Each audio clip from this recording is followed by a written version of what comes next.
Bien, vamos a empezar con la ponencia del día de hoy, la cual es Introducción a la anemia. Tenemos el agrado de tener como ponente a Ariana Pamela Larru Béjar. Ella está cursando actualmente el tercer año de la carrera de Medicina Humana en la Universidad Privada Norbert Wiener. Es ponente del Comité Sociocultural de la primera Pasantía Regional Norte de Neurología de SOCIMEP, realizada aquí en Chiclayo del 2022.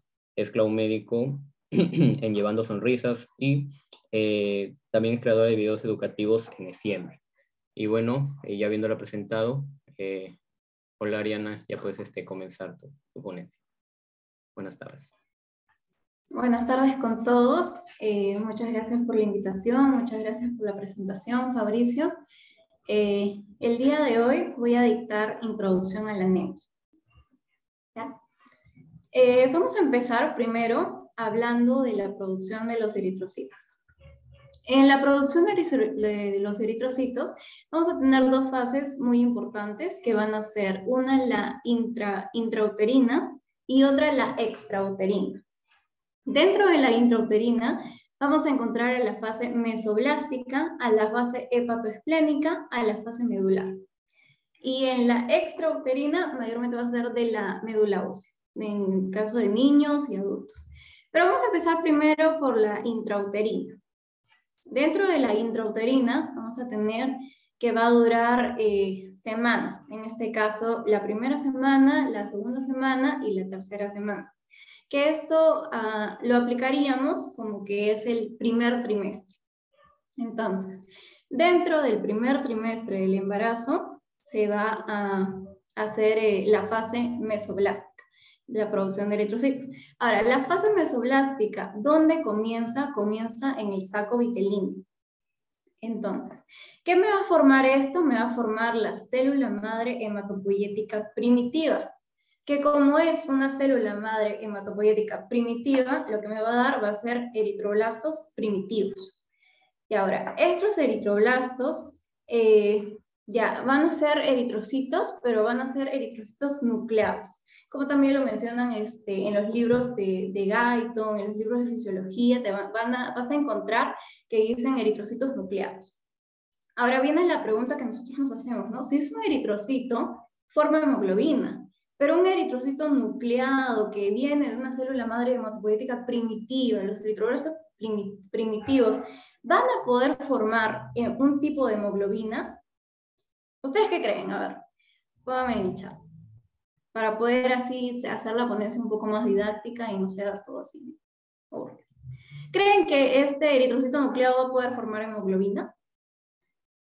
Ya por ahí dicen que no. Vamos a ver, alguien. Ya. Toda opinión cuenta. Y a mí me gusta muchísimo eso porque las personas pueden participar y pueden resolver sus dudas. La respuesta es que como todo eritrocito sí me va a formar una hemoglobina, pero hay distintos tipos de hemoglobina. Ahorita no me voy a poner a hablar de cada uno de los tipos de hemoglobina porque sería pues explayarnos y creo que eso es un curso más de especialidad de hematología. Como recién estamos entrando en introducción, voy a decir que lo que forma es una hemoglobina, un tipo de hemoglobina que se llama Gower-1. Está la Gower-1, la Gower-2. Perfecto. Está la hemoglobina Gower-1, la Gower-2 y está la hemoglobina Borland. ¿Ya? Estas no solamente se encuentran la que se encuentra solamente en la fase embrionaria es la Gower-1.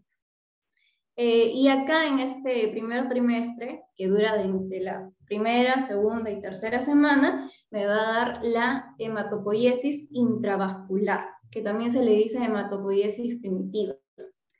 Ahora cuando pasamos al segundo trimestre, vamos a ver la hematopoiesis extravascular, que en este caso va a ser, en la producción de eritrocitos, va a corresponder a la fase hepatoesplénica. O sea, la fase del hígado, ¿no? ¿Quién me da la fase hepatoesplénica? El hígado. Pero no solamente el hígado, sino también otros órganos como el vaso. El vaso, el riñón también por ahí me lo da la fase hepatoesplénica.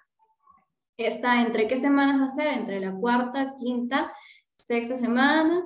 Y bueno, esto en este caso, como habíamos visto en la etapa anterior, en la fase mesoblástica me daba, en este caso, células madre hematopoyética, y me daba unos eritrocitos primitivos. Acá me van a dar los eritrocitos definitivos, o sea, los que van a formar la hemoglobina fetal, la hemoglobina A1, que es la que nosotros bastante necesitamos, y la hemoglobina A2. En este caso no solamente me va a generar en la fase hepatoesplénica, no solamente me va a generar la serie roja, que vendrían a ser los eritrocitos, sino también la serie blanca. ¿Como cuáles? Como los granulocitos, los monocitos, los linfocitos y hasta los megacariocitos. Nos forman. Entonces, también resaltar que el timo también es un órgano que me puede ayudar a hacer la fase hepatoesplénica. Y bueno, pasamos después a la fase medular. Ya pasamos por fase mesoblástica, que la forma sacovitelíneo, fase hepatoesplénica, que la forma el hígado, u otros órganos más, que vienen después, y la fase medular. La fase medular, ¿quién la forma? Como su mismo nombre lo dice, médula ósea. Entonces, vamos a tener que, por ejemplo, la fase medular va a ser considerado el tercer trimestre, porque vamos a dividir así, ¿no? Primer trimestre hasta acá, segundo trimestre hasta acá y tercer trimestre. El tercer trimestre va a empezar a partir del quinto mes. ¿Y acá qué células me da? Acá me da, por ejemplo, los eritroblastos primitivos. Acá los eritrocitos definitivos, y no solamente serie roja, sino también serie blanca. Y en el tercer trimestre, ¿qué me da? Todas las células, absolutamente todas. Entonces, hasta acá, hasta el tercer trimestre, hasta la fase medular, es la fase intrauterina. La extrauterina, ya cuando ya nosotros salimos, nacemos y todo, ahí se va a dar la fase extrauterina, donde en los niños, por ejemplo, en todos los huesos, y en el adulto, en el esqueleto axial. Por ejemplo, vemos acá en niños, puede haber en el fémur, en la tibia, pero en los adultos como nosotros, o bueno, más los que ya pasaron los 30 años de edad, vemos en vértebras, en esternón y hasta en costillas. Entonces, de acá podemos sacar también, por ejemplo, una pregunta. ¿Quién, por esta imagen, nomás acá que se diseña, quién es la que más trabaja de la fase intrauterina? ¿Quién es la que va a trabajar más produciéndome, en este caso, hematopoiesis, producción de eritrocitos? Por ejemplo, vemos los eritrocitos, los que me generan la serie roja y la serie blanca. Por lo tanto, estamos hablando del segundo trimestre, que vendría a ser la fase hepatoesplénica. Entonces, si por ahí les puede venir una pregunta diciendo ¿cuál es la fase que trabaja más? La hepatoesplénica. ¿Dada por quién? Por el hígado. Y por otros órganos más, ¿no? Que el vaso, riñón. Entonces, tenemos esto claro de la producción de los eritrocitos, y ahora pasamos a ver lo que es la hematopoiesis. La hematopoiesis la vamos a dividir en 4 compartimientos. La primera, que tú vas a ver, célula troncal hematopoyética. El segundo compartimiento, que va a estar dado por células progenitoras. El tercer compartimiento por células precursoras, y el cuarto compartimiento por células sanguíneas. Ahora, después me van a entender por qué esta imagen es muy importante. Ahorita lo vemos así y pensamos un montón de cadenitos y al final no entiendo en qué se basa, ¿no? Pero ahorita con la siguiente diapositiva vamos a tratar de poder explicar todo el hematopoiesis, lo que vemos acá en la imagen. Entonces, primero, antes de conocer temas de anemia, hablar de anemia, tenemos que saber lo que son los eritrocitos. Y los eritrocitos, por ejemplo, su función, transportar hemoglobina. Pero, ¿qué son los eritrocitos en realidad? Por ejemplo, vemos aquí, son discos bicóncavos. Son discos bicóncavos, acá podemos ver su forma. Su volumen medio eritrocitario es de 90 a 95 milímetros cúbicos. ¿Qué podemos decir de los eritrocitos, por ejemplo? Los eritrocitos no tienen organela. no tienen, en este caso, no tienen organela, no tienen mitocondria, pero ¿qué los diferencia y qué los hace especiales a los eritrocitos? Que tienen su citoesqueleto. Es por eso que se pueden deformar, desdoblar su deformidad y poder pasar todo el torrente sanguíneo. Entonces, su concentración, vemos, ¿no? En hombres, mujeres, y, por ejemplo, también podemos decir de los eritrocitos que los eritrocitos son responsables de la mayor parte del poder amortiguador ácido-base de la sangre completa. Ahora, si hablamos de eritrocitos, justamente como su función principal dice, ¿no? Es transportar la hemoglobina. Si transporta la hemoglobina, tengo que saber más o menos qué es la hemoglobina, que mañana más adelante en otro PPT lo voy a explicar, qué cosa es la hemoglobina. Pero más o menos para ir teniendo un concepto, la hemoglobina, cada molécula de hemoglobina va a contener 4 moléculas de oxígeno. Por eso es que algunas veces, cuando te vienen pacientes con anemia, te vienen con pacientes con disnea, que les falta el oxígeno, dicen, no puedo, me cuesta respirar un poquito, porque es por esto, porque si la hemoglobina baja y la hemoglobina tiene sus 4 moléculas de oxígeno, obviamente el paciente va a estar que siente que le falta oxígeno. Entonces ese es como un datito. Luego tengo por acá un tubito de los quesos que te sacan sangre. Entonces vamos a imaginar aquí, esto es muy importante. Vamos a imaginar aquí, por ejemplo, que yo tengo, en este caso, mi frasquito, mi tubito que me han sacado sangre. Y vamos a pensar de que en este caso se centrifuga, ya esa parte lo ve el laboratorio. La cosa es que se centrifuga y a las finales vamos a tener esto, que vamos a ver un color amarillito y un color rojo. En la parte inferior. ¿Ya? Entonces supongamos que este saco tiene 10 mililitros de sangre. Yo lo pongo como que mide 10 centímetros.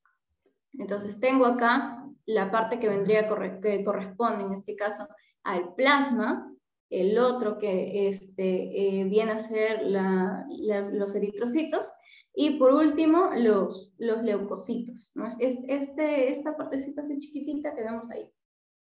Si nosotros medimos, por ejemplo, le voy a quitar la lupa porque, porque se ve mejor.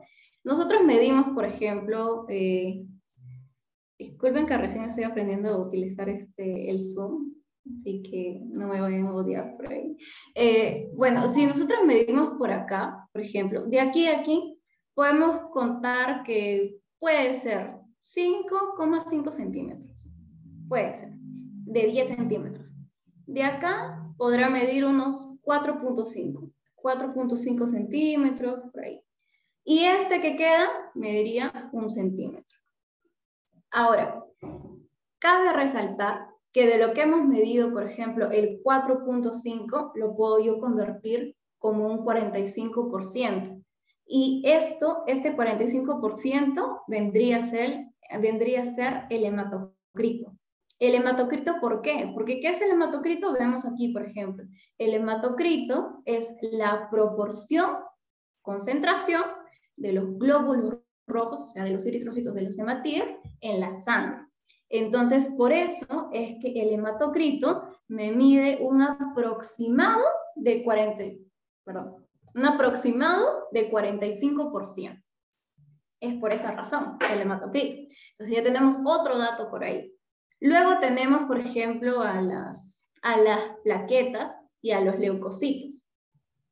Ahora, es importante también de ver para en este caso la serie blanca, que existen los polimorfonucleares. Están los polimorfonucleares y los mononucleares. Hay en que los van a diferenciar, que voy a encontrar en los polimorfonucleares, que voy a encontrar en los mononucleares. En los polimorfonucleares van a estar los granulocitos, que nos van a dar los basófilos, los eosinófilos y los neutrófilos. Como una mnemotecnia te puede decir como un VEN, basófilos, eosinófilos, neutrófilos. Y en este caso, en los mononucleares, los agranulocitos, que van a dar los monocitos y los linfocitos. Ahora, si hablamos de plaquetas, por ejemplo, el valor normal en las plaquetas es de 150.000 a 350.000. Ese es el valor normal de las plaquetas. Seguimos entonces. Hasta aquí, ¿alguien tiene alguna duda o quiere que repita alguna parte, quizá? Si no, para poder pasar acá.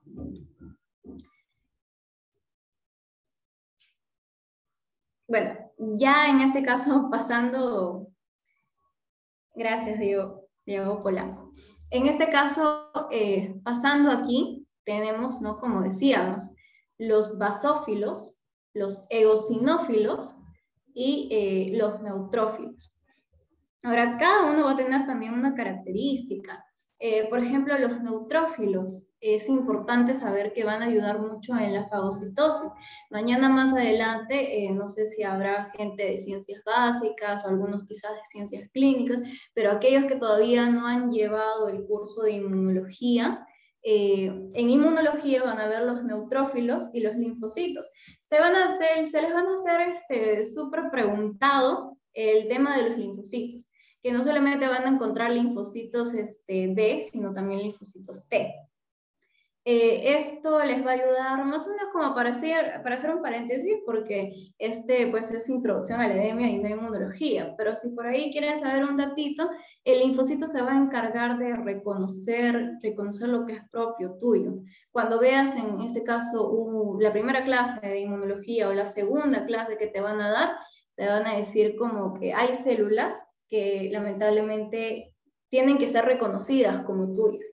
Entonces ahí entra también, por ejemplo, el complejo mayor de histocompatibilidad, que es como una célula que está dentro de tu cuerpo.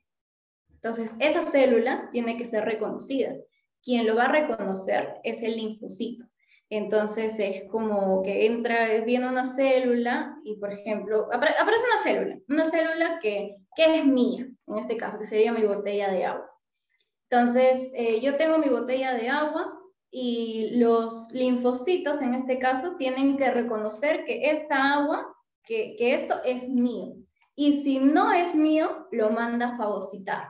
¿Y quién lo fagocita? Ahí entran los neutrófilos. Por eso es que el neutrófilo es un principal, es importante dentro del proceso de la fagocitosis. No solamente los neutrófilos, sino también las células dendríticas y otras células más. Pero por ahí también puede venir una pregunta. ¿Quiénes son el que también va a actuar ahí en la fagocitosis, en el proceso de la fagocitosis? Los neutrófilos. De ahí, ¿quién se va a encargar de reconocer más o menos junto con la molécula compleja mayor de compatibilidad? Que lo vamos a dejar por ahí porque es un tema de inmunología. Los linfocitos van a reconocer lo que es propio y lo que no es propio de tu cuerpo. Entonces ahí entran los linfocitos B y los linfocitos T. Dentro de los linfocitos T no solamente vas a encontrar más, está el CD4, está el CD8. Quien va a reconocer más lo que es propio es el CD8. Pero no quiero marearlos con eso, vamos a seguir mejor con introducción a la anemia, ¿ya? Pero más o menos como para que tengan conocimientos básicos, ¿no? Entonces también están los eosinófilos, que ayudan, por ejemplo, en el tema de los parásitos. Los basófilos, que ayudan, por ejemplo, en las reacciones alérgicas. Y están los monocitos también. Entonces, están monocitos, linfocitos, neutrófilos, eosinófilos, basófilos. Más o menos para que también se vayan familiarizando con las imágenes y sepan de lo que yo les estoy hablando. Entonces...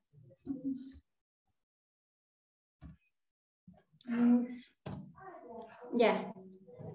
Ahora, es muy importante no dejar pasar el tema de la eritropoiesis.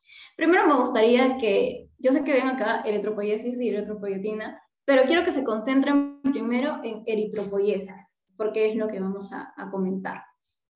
La eritropoiesis, ¿cómo se da? Primero vamos a ver en los libros, incluso también de inmunología, en el Guyton, en los libros que te toquen de eritropoiesis, siempre te van a poner proeritroblasto. Y van a iniciar con esto. Entonces tú ves proeritroblasto, ves basófilo eritroblasto, ves policromatófilo eritroblasto, ortocromático eritroblasto, reticulocito y recién llega a los eritrocitos. Esto es la eritropoiesis. Ahora, ¿qué me puede características? Por ejemplo, proeritroblasto es el precursor más precoz. El policromatófilo eritroblasto me da más hemoglobina. Es el que va a empezar ahí a formar hemoglobina, a estar con la hemoglobina, mayor hemoglobina. Ortocromático eritroblasto, ¿qué puedo decir de esto? Que es el que tiene núcleo. Por ejemplo, vamos a ir viendo y vamos a ver que el reticulocito, por ejemplo, ya no hay núcleo. En los eritrocitos no tienen núcleo, por eso decía, los eritrocitos no tienen núcleo, pero tienen algo que lo caracteriza, que es el citoesqueleto, y por eso se pueden mover. Entonces, ¿qué vendría a ser, por ejemplo, un reticulocito? También siempre es muy preguntado. Un glóbulo rojo, o sea, un eritrocito, que todavía no está maduro, que sería un reticulocito, un glóbulo rojo inmaduro. Entonces, ahora, de acá, por ejemplo, preguntas que te vienen incluso en ciencias clínicas, que ya también incluso te vienen en hematología, porque lo he visto, he tenido la oportunidad de poder tener amigos que ya están en ciclos superiores y veo las preguntas y sí les ponen esto, así que sí presten mucha atención. Te preguntan, ¿cuánto dura la eritropoiesis? La eritropoiesis, contando del proeritroblasto, me va a durar de 5 a 10 días. Pero, discúlpeme, voy a que retroceda la diapositiva. Si es que tú ves en hematopoiesis y te ponen cuánto dura la eritropoiesis, mira acá, esto de acá es la eritropoiesis. Todo esto que te va a dar los eritrocitos. Pero si te ponen cuánto dura la eritropoiesis desde el segundo compartimiento, porque no estamos hablando del tercero, de acá es proeritroblasto, tercero, desde el segundo compartimiento en la unidad formadora de brotes eritroides, la eritropoiesis cambia ahí, ya no es de 5 a 10 días, sino va a ser de 16 a 21 días. Si pudieran apuntarlo por ahí, yo sugeriría que sí lo apunten. La eritropoiesis desde el segundo compartimiento, si viene de acá, de esta unidad formadora de brotes eritroides, desde acá, la eritropoiesis va a ser de 16 a 21 días. Si viene del tercer compartimiento de proeritroblasto, va a ser de 5 a 10 días. Eso es la eritropoiesis. Ahora, pasamos también a ver la eritropoietina. Nosotros nos estaremos preguntando, ¿por qué es importante? Ahorita lo vamos a ver. La eritropoietina, por ejemplo, me siguen con el puntito rojo. La eritropoietina, dice, se produce en la médula renal, es una hormona que estimula a la médula ósea ¿para qué? Para la eritropoiesis, o sea, para la formación de los glóbulos rojos, de los nuevos eritrocitos o de los nuevos hematíes. Entonces, acá también yo puse una cita del libro de Guyton, Tratado Hall, 14ª edición, la última que ha salido, donde me dice, miren lo que me dice, algunos estudios han sugerido que la eritropoietina es secretada principalmente por las células intersticiales, similares ¿a quiénes? A los fibroblastos, que en este caso me van a rodear a los túbulos. En la corteza, ¿qué túbulos tenemos? Túbulo proximal, túbulo contorneado distal, entre otros. Y la médula externa, donde en este caso ocurre gran parte del consumo de oxígeno del riñón. Entonces, tenemos una imagen acá, sacada del Guyton, sacada del libro del Guyton, donde me dice, por ejemplo, acá tenemos célula hematopoyética, un poquito de inglés, célula hematopoyética, proeritroblastos, y en este caso los glóbulos rojos, ¿no? Los eritrocitos. Entonces tenemos, por ejemplo, esta es oxigenación tisular, the GRACE es reducción. Entonces, en este caso vamos a enfocarnos así. ¿Qué factores me pueden reducir la oxigenación? La oxigenación me puede reducir un volumen sanguíneo bajo, una hemoglobina baja, que vendría a ser la anemia, un mal flujo sanguíneo, pacientes que por ahí tienen insuficiencia cardíaca, o las enfermedades pulmonares. Entonces, estos factores de aquí, volumen sanguíneo bajo, anemia, mal flujo sanguíneo, enfermedades pulmonares, me puede disminuir en este caso la oxigenación tisular. Y la reducción de oxigenación tisular va a hacer que el riñón me dé eritropoyetina. ¿Para qué? Para que la eritropoyetina pueda dar, en este caso, células hematopoyéticas, vaya, en este caso, siga proeritroblasto y después pase toda la eritropoiesis y pueda formar eritrocitos. Por eso es que en este caso, cuando hay menos oxigenación, el nivel de producción de eritrocitos aumenta.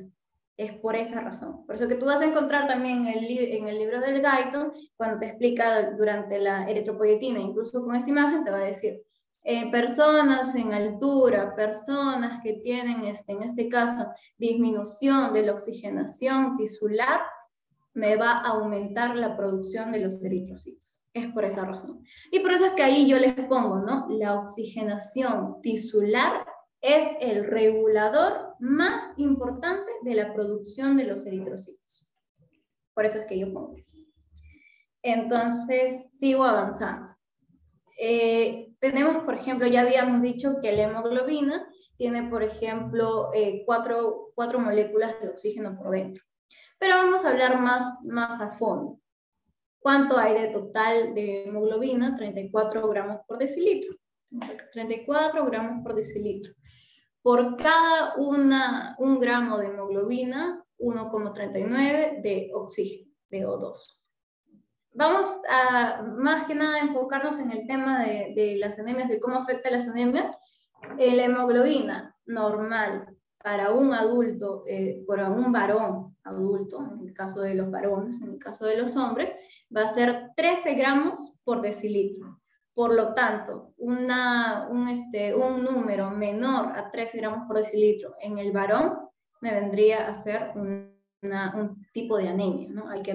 Veríamos ahí, trataríamos de poder ver la causa de cuál es esa anemia, ¿no? Porque existen muchos tipos de anemia, no solamente va a haber anemia ferropénica, sino un montón de anemias que ya después vamos a ir viendo al final, porque esta es introducción a la anemia. Entonces, y en el caso de las mujeres, una anemia de una hemoglobina, vamos a tener que tener una hemoglobina de 12 gramos por decilitro, o mayor, ¿no? Y en este caso, una reducción de esta hemoglobina también vendría a ser una anemia para nosotros. Entonces, vamos a explicar de dónde viene esta hemoglobina, cómo se forma, más o menos, cómo es su formación. Tenemos al grupo hemo y tenemos al grupo globina. La globina, a partir del gen, hace estos procesos. Hace, por ejemplo, la transcripción con el ARN, traducción y por último la proteína. Eso es la globina, pero el grupo hemo, por ejemplo, necesita de mitocondrias. De la mitocondria, por ejemplo, necesita de succinil-CoA, 2 succinil-CoA más 2 glicinas que me formen en este caso pirrol. Por eso que acá lo pongo en la imagen, 2 succinil-CoA más 2 glicinas, pirrol. Después, el ácido aminolebulínico, para que se vaya con el porfobilinógeno. Va con el porfirinógeno, después pasa uroporfirinógeno 1, uroporfirinógeno 3, y en este caso, recién me va a dar el protoporfirinógeno 9, la protoporfirina, y después ahí se va a formar el grupo M. Entonces, vemos, por ejemplo, más guiándonos de esta imagen, ¿no? La protoporfirina 9, junto con el hierro, el grupo hemo. Ahí ya tenemos el grupo hemo. Ahora, el grupo hemo, como vemos acá, va a tener que unirse en este caso a un polipéptido, una proteína también, para formar en este caso lo que vendría a ser esto, la cadena de la hemoglobina juntas. Por eso que se llama el grupo hemoglobina se juntan, el grupo hemo, la proteína, y forma ahí la cadena de hemoglobina. ¿Qué me va, por ejemplo, caracterizar? Acá tenemos ya la cadena de hemoglobina formada. Está. Grupo hemo tiene 2 cadenas alfa, 2 cadenas beta, como vamos a ver acá, alfa, alfa, beta, beta.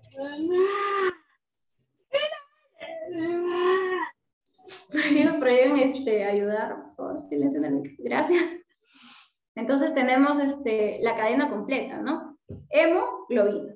Entonces, también, por ejemplo, dentro de ella está el hierro. Obviamente, la hemoglobina tiene bastante hierro. Y en este caso, esto vendría a ser la hemoglobina. Ahora, la hemoglobina tiene funciones principales.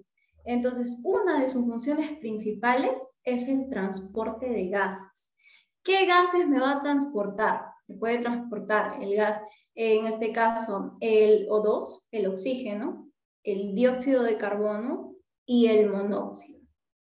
El monóxido, por ejemplo, el oxígeno, oximoglobina, dióxido de carbono, carbonina hemoglobina, y el monóxido, carboxi y hemoglobina. Ahora, ¿qué es la hemoglobina? ¿Qué es la hemoglobina? La hemoglobina es la proteína de la sangre de color rojo, característico, que transporta oxígeno desde los órganos respiratorios, o sea, desde los pulmones, hasta los tejidos. Ahora, por ejemplo, de este transporte de gases, ¿cuál es el que tiene más afinidad con la hemoglobina? Que esto también puede ser una pregunta de examen. ¿Cuáles de estos gases, de su función principal que tiene la hemoglobina, el transporte de gases, cuál es el que tiene más afinidad con la hemoglobina?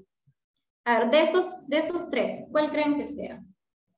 Recuerden que en esta exposición, en esta ponencia, no hay respuesta correcta, así que normal ustedes. Lo que ustedes crean. ¿Cuál creen que es más afinidad con la hemoglobina? Ya, el monóxido. Sí, está bien, está perfecto. Es el monóxido. ¿Ya? Ahí está, el monóxido. Un dato que puedo rescatar acá. Nosotros vemos, por ejemplo, mucho la intoxicación de monóxido. Cuando, por ejemplo, vemos un incendio, los bomberos sufren muchísimo de esto, muchísimo de intoxicación de monóxido. Cuando en este caso sucede, por ejemplo, el incendio, sale el bombero del incendio y por intoxicación de monóxido, lo que hace este monóxido es tú tienes a la hemoglobina, tienes tu hemoglobina y está acá tu oxígeno. Lo que va a hacer el monóxido lo va a desplazar al oxígeno. Por eso que cuando sale el bombero, por una persona, mejor dicho, no el bombero, porque otras personas también pueden tener intoxicación por monóxido, tú le tienes que poner sí o sí oxígeno.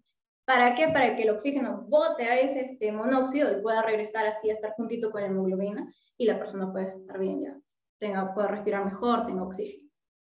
Entonces eso como otro dato curioso que les va a pasar muchas veces en la vida, ¿no? Porque siempre vemos casos de incendio. Entonces tener esto en cuenta. Pasamos a la siguiente diapositiva y tenemos que ver también el metabolismo del hierro en este caso. Vamos a ver que el hierro ingresa obviamente por la dieta. En este caso, por ejemplo, alimentos ricos en hierro. Están los pescados, carnes rojas, están mayormente en el alimento, ¿no es cierto? Entonces vamos a ver el metabolismo del hierro. Ahora, la absorción del hierro, ¿en dónde se da? En el intestino delgado, que parte en el duodeno y en el yeyuno proximal. De todo lo que comas de hierro, de todo lo que tú puedas ingerir de hierro en tu cuerpo, solo se va a absorber el 10%. Eso también es otro dato. Entonces, vemos, por ejemplo, el metabolismo del hierro. El hierro, por ejemplo, existen 2 cargas, por eso que estudiamos también la química, y cuando llevan, química les presentan hierro con carga +2, hierro con carga +3. ¿Y esto por qué? ¿Por qué tienen cargas? Ustedes se preguntarán, ¿no? ¿Por qué existe hierro con carga +2? ¿Por qué existe hierro con carga +3? Es por la pérdida de electrones, por eso que existen diferentes tipos de cargas. Entonces tenemos, por ejemplo, el hierro +2, con carga +2, hierro ferroso. con carga más 3, hierro férrico. Entonces, tenemos hierro ferroso, con carga más 2, el hierro del grupo hemo, y en este caso sí va a ingresar normal, no va a tener problemas hasta la ferritina de la mucosa. Pero ¿qué pasa, por ejemplo, con el hierro férrico? El hierro férrico también va a poder ingresar, sí va a poder ingresar, pero en este caso va a necesitar de un citocromo, que es el citocromo B duodenal, para que en este caso pueda convertirse en hierro ferroso, hierro con carga más 2, y va a ingresar por este DMT1, que en este caso le va a permitir que ingrese y se vaya, en este caso, hasta la ferroportina.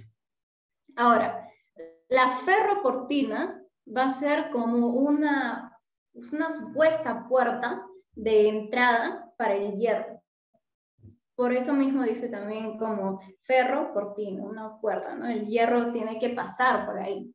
Entonces, el hierro pasa y se convierte en este caso, tiene que nuevamente convertirse en hierro férrico, hierro más 3. Se convierte por la F-estina, pasa a la transferrina, en este caso la transferrina lo manda a la médula ósea para que haga la eritropoiesis, y ya lo que hemos visto, ¿no? Los eritrocitos y entre otros. Entonces, este es el metabolismo del hierro. Es como el hierro va a ir pasando así todo, hasta llegar en este caso a la médula ósea y poder formar en este caso los eritrocitos y darse la eritropoiesis. Entonces es importante también conocer el metabolismo del hierro. No solo el metabolismo del hierro, sino también tenemos que conocer, yo sé que a veces tantos esquemas, qué pasa, que esto, que lo otro, es muy frustrante también para la persona, pero es que es importante saberlo, ¿no? Entonces tenemos el metabolismo de la hemoglobina y a la vez también de la bilirrubina. Y acá vamos a ver lo que hemos estado hablando anteriormente, del metabolismo del hierro. Vamos a ver muchos metabolismos y todos a la final se unen y tienen que ver mucho con el tema. Tienen muy relacionado. Entonces, ahí estoy leyendo los chats, perdón. Entonces tenemos el eritrocito, que su tiempo de vida va a ser aproximadamente de 120 días.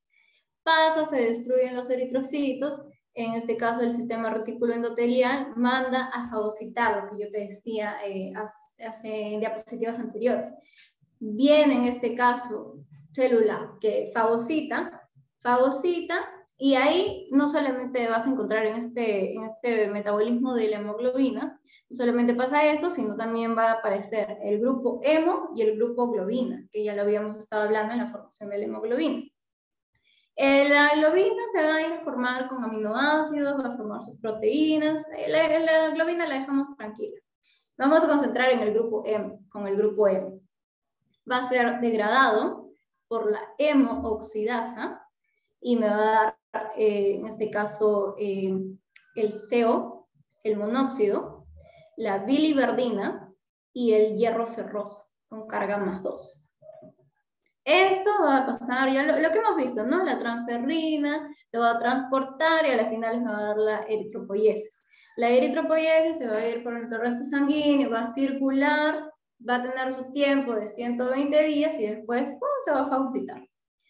Ahora, el hierro no solamente se va para la eritropoiesis, en este caso para la hemoglobina, sino también se transporta. En este caso del hierro férrico, se une a la ferritina, que va a ser, la ferritina lo va a almacenar. En este caso como un guardadito de hierro o algo así, lo va a almacenar. Una vez que tenemos esto, vamos a pasar a hablar de la biliverdina. Por eso que digo, metabolismo no solamente de la hemoglobina, sino de la bilirrubina también. Tenemos la biliverdina, a través de la biliverdina reductasa, va a pasar a ser una bilirrubina no conjugada.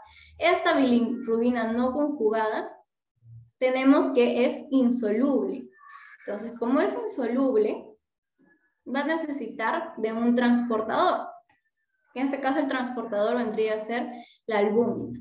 Tenemos la albúmina como transportador, sigue la bilirrubina no conjugada, va a tener que juntarse en este caso para poder convertirse a bilirrubina no conjugada. De bilirrubina no conjugada a bilirrubina conjugada va a tener que conjugarse con el ácido glucurónico en un 80%. Mayormente siempre en los libros se ponen se une al ácido glucurónico, etc. Pero no es que solamente se una a este ácido, sino también en un 10% se va a unir al ácido sulfúrico y el 10% a otras moléculas. Pero vamos a tomar en consideración el ácido glucurónico, ya que se conjuga en un mayor porcentaje, en un 80%. Entonces, de bilirrubina conjugada, va con el ácido glucurónico, se convierte en bilirrubina conjugada, por acción bacteriana, por acción de una bacteria, se va a convertir en urobilinógeno, y de este urobilinógeno, el 80% por oxidación te va a darle el estercobilina, que en este caso el estercobilina, ¿por qué vendría a ser importante? Porque me va a ayudar en el pigmento de las heces, me va a dar el color de las heces. Y el otro 2% se va por urobilina, ¿no? Que en este caso es importante porque me da el pigmento de la orina. Ahora, ¿por qué es importante también conocer eso? Porque la bilirrubina, vemos por ejemplo, que muchas veces cuando nosotros tenemos pacientes con ictericia va a ser color amarillento, un paciente está con color amarillo, muchas veces pensamos que es, muchas veces decimos, no, bilirrubina, es por el hígado seguro, por eso está ictérico el paciente. Pero si vemos un paciente conociendo el metabolismo de la hemoglobina y la bilirrubina, si vemos un paciente que está ictérico y tiene hemoglobina baja, no es por el hígado, es porque está habiendo una hemólisis, o sea, es porque ahí algo está fallando y no es por el hígado, sino por la hemólisis del vaso. Por eso que el paciente se vuelve ictérico. Si tú ves algunos pacientes que tienen anemia, uno de sus sintomatología, aparte de tener como disnea, sensación de falta de aire, entre otros, también vienen pacientes con anemia amarillos, ictéricos, o sea, ictericia. O sea, ahí tienes otro dato también para cuando hablemos de anemias, para que más o menos se pueda comprender. Después también es importante hablar de la vitamina B12, o también llamada cianocobalamina. La vitamina B12, ¿dónde está? ¿Dónde se encuentra? Se encuentra en la dieta proteica, mayormente en las proteínas. ¿Dónde va a ser su absorción? En el ilion terminal. Ahora, se almacena en el hígado, por ejemplo, vamos a tener 1000 a 3000 microgramos. Vamos a ver que tiene, por ejemplo, la vitamina B12 va a tener dos transportes. Uno que se va a llamar transporte activo y el otro transporte inactivo. ¿Qué los diferencia? Que uno, por ejemplo, va a ser dependiente del factor intrínseco y el otro es importante la deficiencia del factor intrínseco. Va a dar mucho que hablar en transporte inactivo. Entonces, es importante también conocer células parietales y células principales. Células parietales que me da, por ejemplo, el ácido clorhídrico, el factor intrínseco y la aptocorrina, o también llamado proteína R. Y células principales, pepsinógeno. Entonces tenemos por aquí que entra a la aptocorrina, cianocobalamina y pepsinógeno.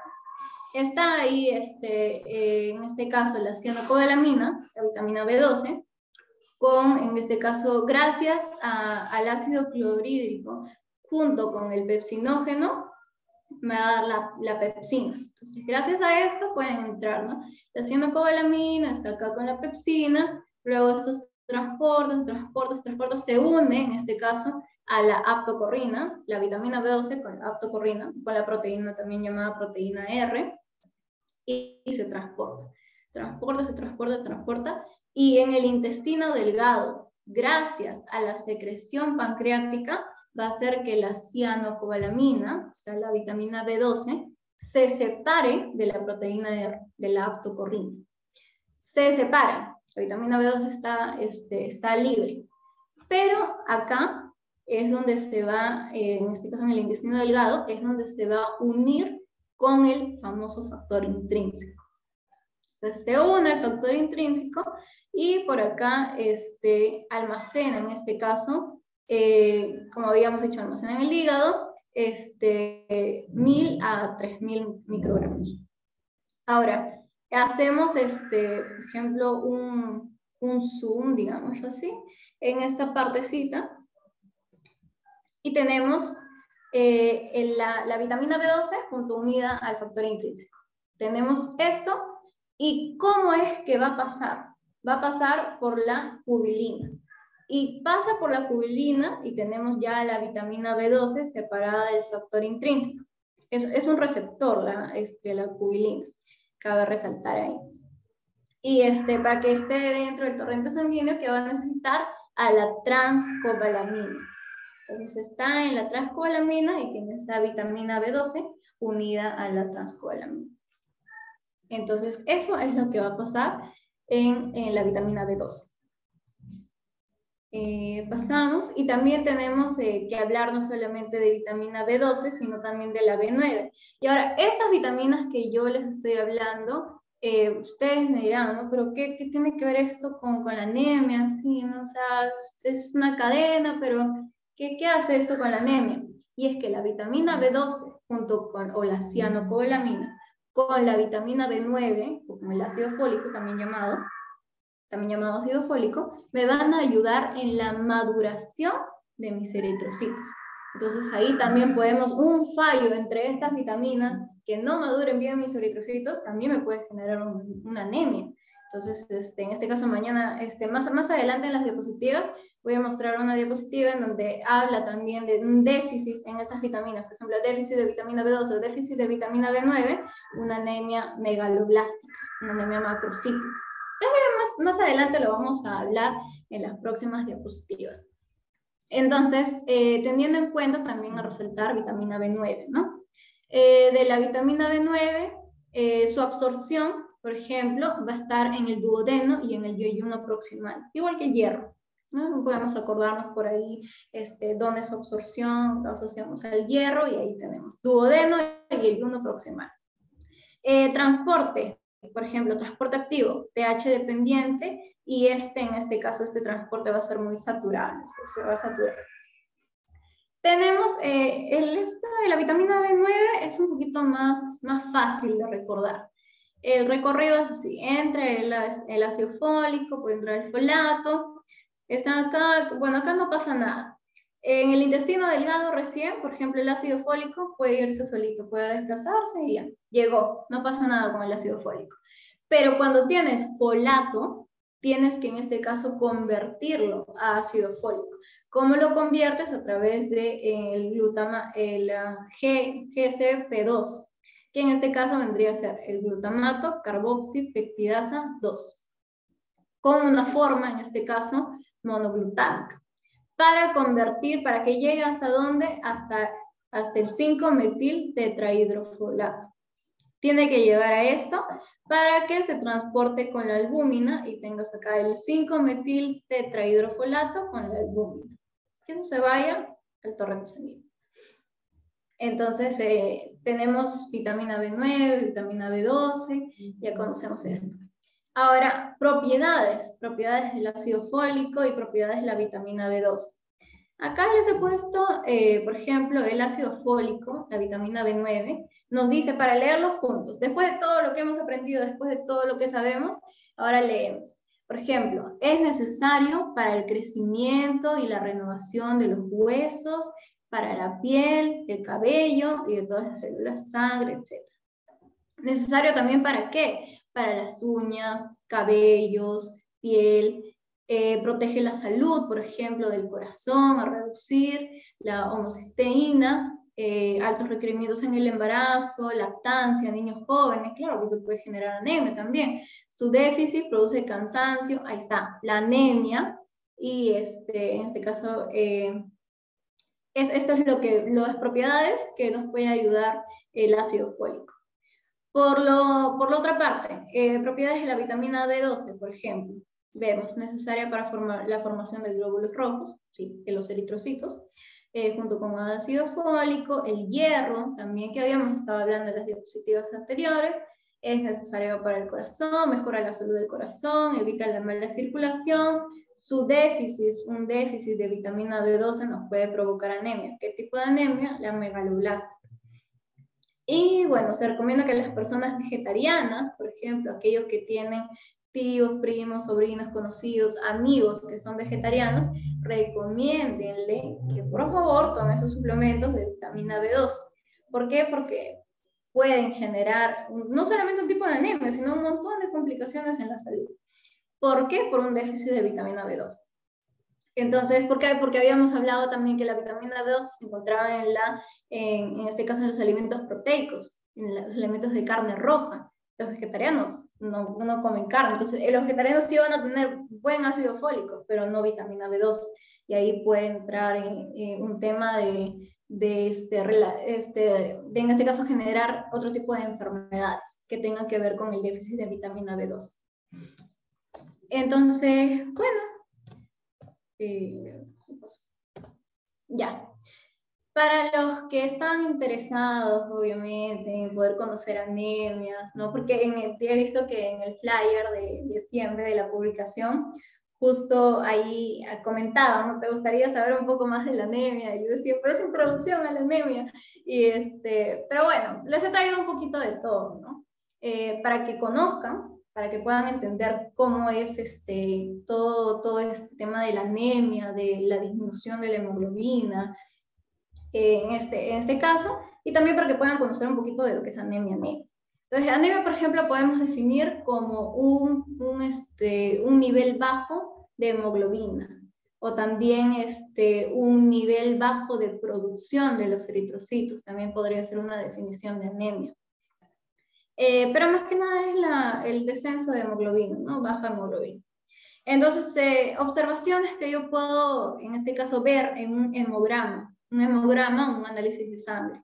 Un análisis de sangre en este caso para ver, porque hay perfil hepático, perfil lipídico, pero nosotros nos concentramos en el hemograma. En el hemograma, ¿qué alteraciones podemos ver por ahí? Por ejemplo, podemos ver anisocitosis, que es en este caso presencia de glóbulos rojos, pero de diferentes tamaños en un análisis de sangre. Eso podemos ver en un hemograma, por ejemplo.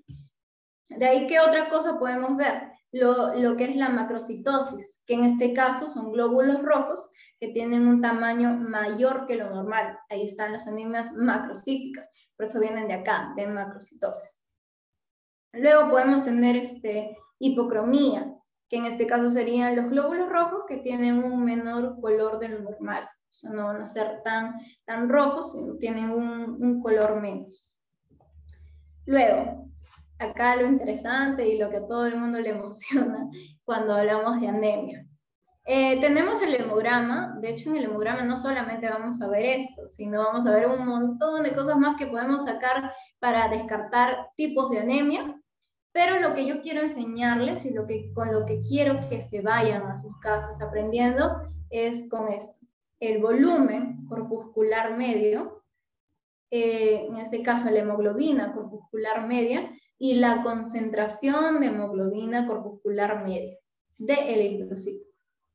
Volumen corpuscular medio. Ariana, ¿qué me va a medir en este caso? El volumen corpuscular medio. Mide el volumen corpuscular de eritrocitos. ¿Cuánto es el valor normal del volumen corpuscular medio? Entre 80 a 100 feltolitros. Eso es normal. Una disminución, que haya menos de 80 feltolitros en el volumen corpuscular medio, una anemia microcítica. Y ahí es por eso que clasificamos a las anemias. Habrán escuchado anemias microcíticas, anemias macrocíticas. Viene de aquí. Una anemia microcítica, menor de 80 feltolitros. Una anemia macrocítica, mayor a 100 feltolitros. Ahora, no solamente habrán escuchado anemia microcítica, anemia macrocítica, sino habrán escuchado anemia microcítica hipocrómica, anemia macrocítica hipercrómica. ¿Pero eso de dónde sale? Sale de acá. Entonces tenemos el volumen corpuscular medio, que ya tenemos de 80 a 100 en lo normal. Menor de 80 microcítica, mayor de 80 macrocítica. Ahora pasamos al volumen, en este caso a la hemoglobina corpuscular media. ¿Qué mide la hemoglobina corpuscular media? La cantidad de hemoglobina por eritrocito. Entonces, tenemos 27 a 34 microgramos normocítica. Menor a 27 microgramos, hipocrómica. Se considera una anemia hipocrómica. Y acá ves también el volumen corpuscular medio para que puedas clasificar en este caso las anemias. De ahí podemos tener, en este caso, un mayor a 34 microgramos. Tienes anemia hipercrómica. Entonces, esto es para clasificar en este caso a las anemias. Pero también es no menos importante es mencionar a la concentración de hemoglobina en un volumen de eritrocito. ¿Cuánto se debe tener? Se debe tener de 33 al 37%. ¿Y esto dónde lo vemos? En un hemograma. Ahora, acá vemos esta imagen, creo que se ve, está esta imagen, donde tenemos, por ejemplo, las anemias microcíticas, anemias normocíticas y anemias macrocíticas. Y acá está justo lo que yo les decía, ¿no? Por ejemplo, miren, dentro de anemias macrocíticas vamos a encontrar a la anemia por déficit de ácido fólico o de vitamina B12. ¿Y cómo se llaman esas anemias? Anemias megaloblásticas. Porque justamente va a haber en este caso, una deficiencia de vitamina B12, y si la vitamina B12 hace que me ayuda en el proceso de maduración de mis glóbulos rojos, maduración de los eritrocitos, si no hay vitamina B12, mis eritrocitos no pueden madurar. Entonces se va a quedar el eritrocito como forma de blasto. Y como es un blasto, se hace grande, ¿no? Entonces la vas a ver macrocítica, y megaloblástica viene porque se queda en blasto. Entonces, megaloblástica, anemia macrocítica, megaloblástica. Entonces, bueno, eso es todo por mi ponencia. Agradecer a Siembe y al Proyecto Hermano Mayor por la invitación y por la confianza que han tenido, a cada uno de los participantes por haber ingresado y por haber escuchado mi ponencia. Muchísimas gracias, espero que hayan aprendido, aunque sea un poquito, y se hayan llevado nuevos conocimientos a su hogar o hacia donde estén. Los espero en una próxima ponencia. Gracias. Sí, Ariana, ha estado muy buena la ponencia. Creo que todos tenemos esta misma opinión. Y decirle a los participantes que aún no se vayan a retirar, porque vamos a enviar el link para que puedan realizar un quiz. Van a ser 10 preguntas.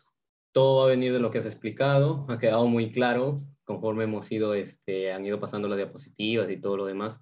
Así que en un momento estoy enviando el link del quiz para que los participantes puedan resolver las preguntas, y todos aquellos que obtengan más del 80% van a recibir el certificado. Así que por favor les digo que a todo aquel que vaya a entrar a resolver el quiz, que pongan sus apellidos, sus nombres, porque de eso va a depender la entrega del certificado.